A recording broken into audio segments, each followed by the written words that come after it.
পানির অপচয় এটা তো এখন ফ্যাশনের ব্যাপার। আমরা যারা নিজেদেরকে মুসলমান বলছি, মুহাম্মদ সাল্লাল্লাহু আলাইহি ওয়াসাল্লামের আদর্শ অনুসারী বলছি, আমরা ওযু করতে যে পরিমাণ পানি, ট্যাপের পানি ব্যবহার করে থাকি, শুধু সেই পানিটাকে একত্র করলে দেখা যাবে ওই পানি দিয়ে মুহাম্মদ সাল্লাল্লাহু আলাইহি ওয়াসাল্লাম বহুবার গোসল সম্পন্ন করতেন। তার গোসলে কি পরিমাণ পানি লাগতো হাদিসে সেটা এসেছে, নিশ্চয়ই আপনারা জানেন।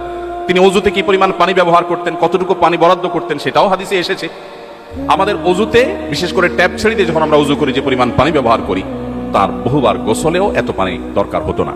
নবী করিম সাল্লাল্লাহু আলাইহি সাল্লাম পানি অপচয় সম্পর্কে যখন নিষেধাজ্ঞা আরোপ করেছেন, সতর্ক করেছেন, কেউ যখন বলল, হে আল্লাহর রাসূল, আমরা যখন সমুদ্রে থাকি, নৌকায় বা জাহাজে থাকি, তখনও কি পানি ব্যবহারের সময় আমাদেরকে হিসাব করতে হবে? সেখানে তো পানির কোনো অভাব নেই।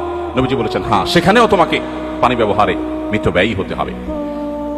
প্রিয় ভাইয়ের আমার, নবী করিম সাল্লাল্লাহু আলাইহি সাল্লামের প্রত্যেকটা বিষয়কে আমরা 2025-এর পৃথিবীতে বসে আলোচনা করছি, পর্যালোচনা করছি, কিন্তু আমাদের উচিত 1500 বছর আগের পৃথিবীতে ফিরে গিয়ে তারপর কল্পনা করা এবং মূল্যায়ন করা, পর্যালোচনা করা যে সেই সমাজের বুকে এটা বলাটা কেমন ছিল। আজকের পৃথিবী পরিবেশ দূষণ করে গোটা পৃথিবীকে বাস অযোগ্য করে ফেলেছে, আমরা করে ফেলেছি। এরপর আমরা এখন পরিবেশ রক্ষার কথা বলছি। মুহাম্মদ সাল্লাল্লাহু আলাইহি সাল্লাম যখন পরিবেশ রক্ষার পরে সচেতনতা সৃষ্টি করেছেন, তিনি যখন মানুষকে অ্যাওয়্যার করেছেন, মানুষকে সচেতন করেছেন, পৃথিবী পরিবেশের এই সংকটের মধ্যে ছিল না, আমরা সবাই কম বেশি জানি।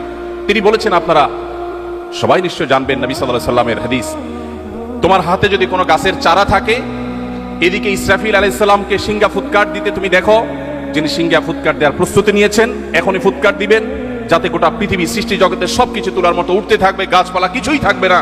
এরকম পরিস্থিতিতেও তোমার হাতে থাকা গাছের চারাটা তুমি রোপণ করে দাও।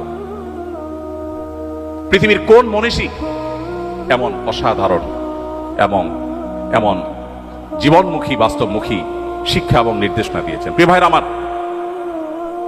তিনি যখন আমাদেরকে বলেছেন, ইয়াকুমুল জুলুস আলাত তারিক, তোমরা কেউ পথে ঘাটে বসবে না, রাস্তায় বসবে না, রাস্তা দখল করবে না, তখন কিন্তু রাস্তায় যানজটের সমস্যা সৃষ্টি হয়নি। সেই 1500 বছর আগের পৃথিবীতে, মক্কাতে মানুষই ছিল হাতে গোনা কয়েকজন। রাস্তায় যানজট হওয়ার কথা মানুষ স্বপ্নে কোনোদিন ভাবেও না যে রাস্তায় কোনোদিন যানজট হতে পারে। সেই সময় তিনি বলে গেছেন, ইয়াকুমুল জুলুস আলাত তারিক, তোমরা কেউ রাস্তা দখল করতে যাবে না, খবরদার।